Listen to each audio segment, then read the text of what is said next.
Damo, congratulations, your season is off and running here at the Masters. How would you sum that one up? Yeah, brilliant.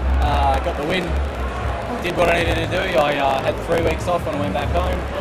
I come back, got into routine, did all my practices, all my stuff that I normally do, and hitting the board pretty well. So to get the win tonight, not my first Masters win, you could say, as well. I wasn't thinking about that until that last leg, going, oh, this is my first win as the Masters, and I thought about that then, to be fair. But yeah, comfortable, got the win. Sometimes looking good. How nice and how refreshed was that to go home? I'm glad you noticed, mate.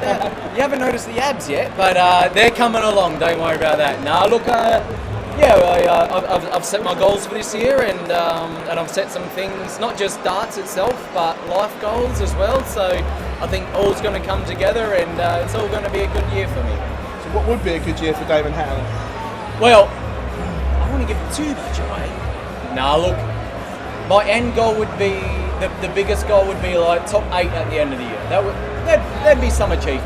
Like I said, not a lot of players get to top 8. So to get there at the end of the season or mid or whatever's going on, I'd be happy with that. So, but I've got little goals in between, health-wise and stuff like that as well. So I'm striving to achieve, and I think I'm going to do the business. Congratulations. Cheers.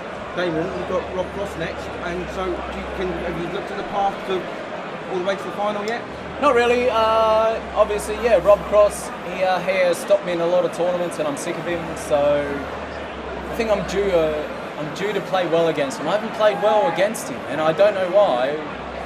I feel that I can, and I can keep doing things, but I haven't done well against him. And I'm looking forward to do well and just do what I can do. And I owe him a couple. When I spoke to you before the Worlds, you said the moustache was coming off. So what's happened? Mate, the people have spoken. That's the wife, is it? Mate, no. She hated facial hair, but now she's coming on board. So, look, the thing is, it's a bit of character building. You know what? I enjoy it, and it's a bit of fun. And I don't see too many other players with this sort of character like this. So I might as well roll with it. You know what I mean? And yeah, I'm happy to do so.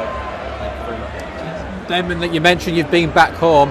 When you do live so far away from home to pursue a career in professional darts, how important is it just to touch base and just to reconnect with friends and family, just to keep it fresh? Yeah, it was massive. I was ran off my feet seeing everybody. Not just once, I had to see him twice. I had to do this. I had house stuff I had to do, and I was pretty much ran off my feet.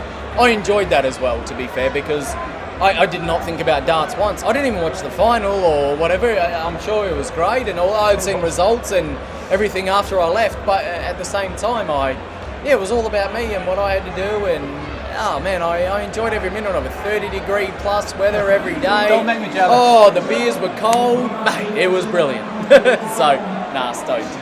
Last year you mentioned that a real goal was to get top 10. Now it's top 8. You seem to set realistic goals. Is it important to keep those goals lofty but also realistic?